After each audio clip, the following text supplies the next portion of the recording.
Asociaciones ambientalistas de Francia presentaron un proyecto de ley para prohibir el ingreso de menores de 16 años a las corridas de toros y peleas de gallos. El 14 de noviembre esa propuesta fue rechazada. Sobre esto nos gustaría hacer una reflexión. Desde un punto de vista donde ningún animal sea explotado ni sometido a actos de crueldad, el proyecto de ley nos parece pedir poco.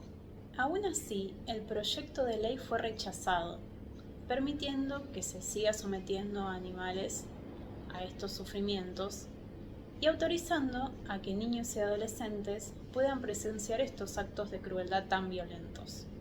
Esto no solo lo decimos nosotros, sino también el Comité de Derechos del Niño de la ONU.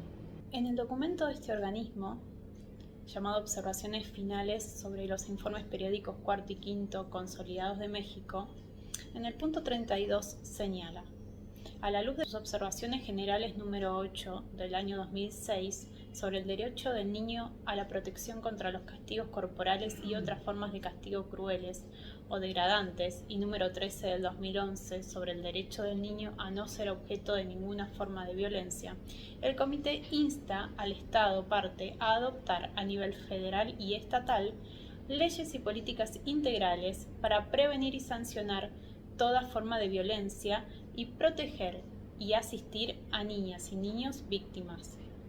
El Estado parte también debe adoptar medidas para hacer cumplir la prohibición en lo relacionado a la participación de niñas y niños en el entrenamiento y actuaciones de corridas de toros como una de las peores formas de trabajo infantil, y tomar medidas para proteger a niñas y niños en su capacidad de espectadores, creando conciencia sobre la violencia física y mental asociada a las corridas de toros y el impacto de esto sobre niñas y niños.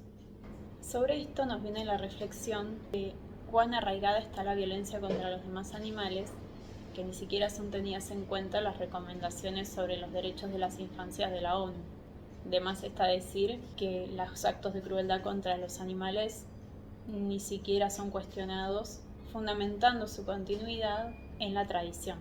Desde nuestra perspectiva, esto está anclado en una violencia estructural, que en palabras de la filósofa Mónica Cragnolini, presentes en su libro Vivir de la sangre del otro, la violencia estructural en el tratamiento de humanos y animales, se constituye desde la idea humana de cultura, la cual se funda sobre la idea de domesticación de la animalidad, pero también sobre el sacrificio, que es el sacrificio de la sangre y de la carne, tanto del humano como del animal.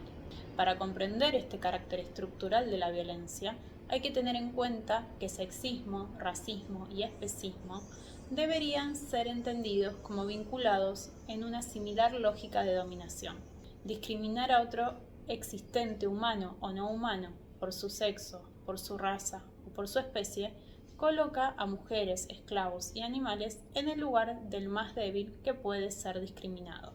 Cragnolini señala que los tres elementos que postulo como articuladores de la violencia estructural en el tratamiento de humanos y de animales son crueldad, sarcofagia y virilidad carnívora, y el modo en que estos tres elementos se organizan en el biocapitalismo. La autora trae, al explicar la crueldad, a Lyle Munro, quien señala que el ejercicio de la crueldad propia del especismo en tres prácticas: vivisección, crianza de animales para consumo y deportes que suponen herir o matar animales. Estas prácticas son socialmente aceptadas. En el caso de los deportes en los que hieren o matan animales, se realiza para mantener el estándar de la identidad nacional, tal como sucede en Francia.